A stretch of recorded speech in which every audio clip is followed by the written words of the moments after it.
Well, greetings YouTube, LMS Tactical here. I hope you're all doing good. I was just thinking, first of all, I wanted to make a mention. God, I'm just getting old.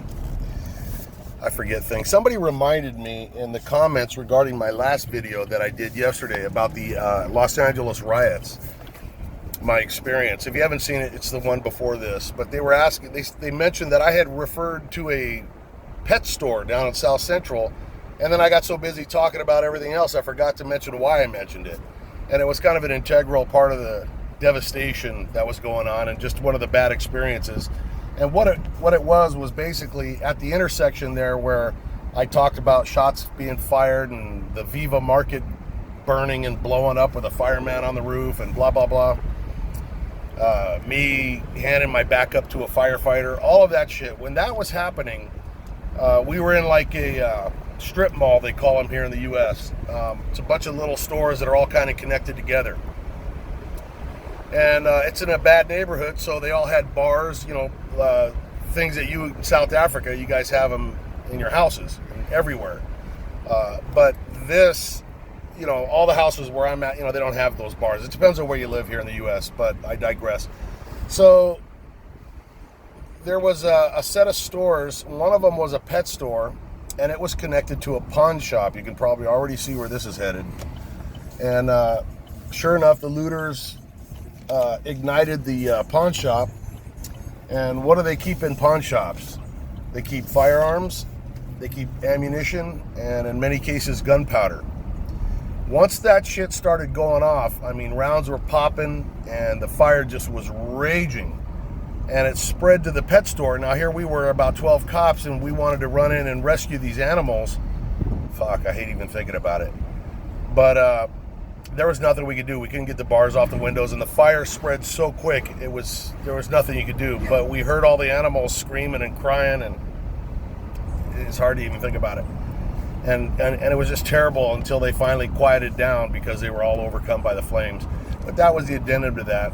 I was just thinking about this lockdown, and this is going to be short because I'm on the way to the I want to stop by the store, and then I gotta take Mason out for a run. But I was wondering how it's affecting you emotionally. I was just thinking, my father, some of you know my relationship with my dad. I love him dearly, and we've had an interesting relationship all my life. And now here he lives 15 minutes from me, but he's 84 years old. He's got the kind of health issues that you would expect from a man his age.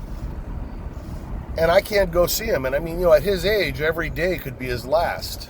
That all of us it could be our last day, but your chances increase when you're that age. And I've just been feeling really down, man. Like I'm getting ripped. I'm about ready to just go hang out with him. Just before the virus bullshit hit, I had talked to him, and we'd agreed I was going to come over at least once a week and do an interview with him, not just for YouTube, but so we could get his memories on record for his grandchildren and great-great-great-grandchildren. He lived in a whole nother time, another period. And it got me thinking about all the other old people that are lonely and the young people that can't visit their older relatives.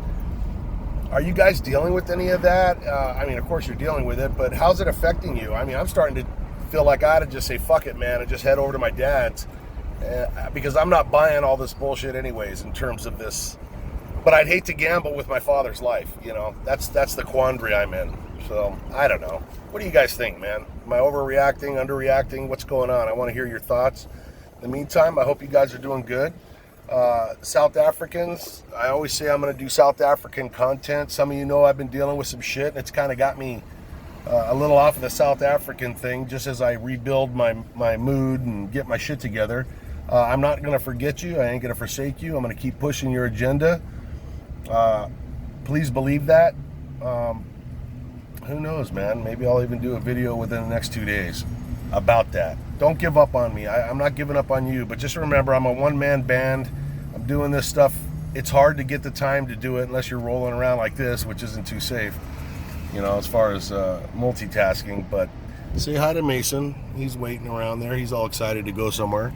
I sent away for his doggy DNA test because I'm so curious. There's a big debate as to whether or not he's purebred shepherd or a shepherd lab mix. I could go either way. I don't care if he's a fucking wiener dog. I'll love him the same. But I just am very curious. So I just got the swab from his cheek today.